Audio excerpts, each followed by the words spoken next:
starting your journey to financial freedom. Now. You're listening to the New Investor Podcast.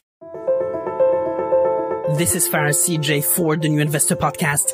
I think the most difficult part when building wealth is the wait, and one's ability to be patient is constantly tested along our journey to financial freedom. And I can't really understand why we always want everything so quickly, why we're in a constant pursuit to be successful and prove God knows what to God knows who, or to prove to everybody else that we have in fact made it, or that we are rich, or that we are more successful than one or the other, and in the shortest possible amount of time, please, or else we will be the most miserable creature on earth.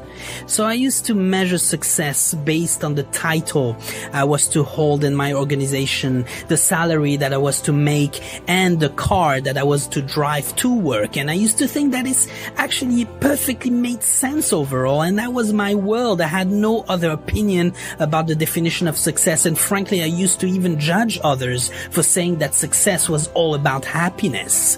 So such ignorance led me to realize today that success is only measured by the degree of happiness you feel when you wake up in the morning.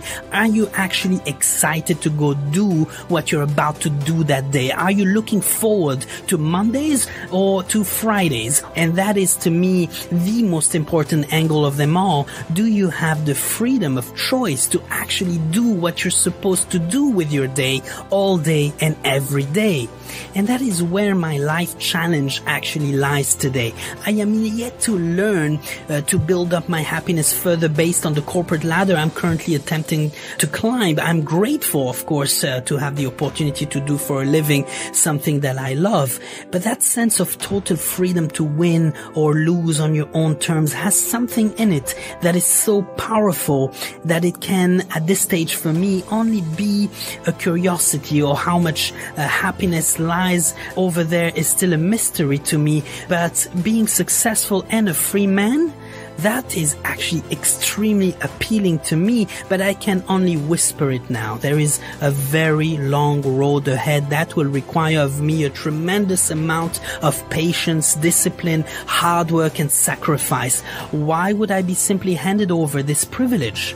It is a grave mistake to think that all will be handed over to us on a silver tray from one day to the next, so that we will build that next $1 million business overnight and with the least amount of efforts.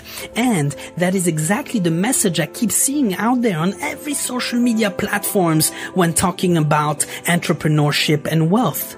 So I have been doing some experiments on my Instagram page since the beginning to try and understand the dynamics of the platform. So the audience I am reaching is exactly the target market I want. 18 to 34 years old.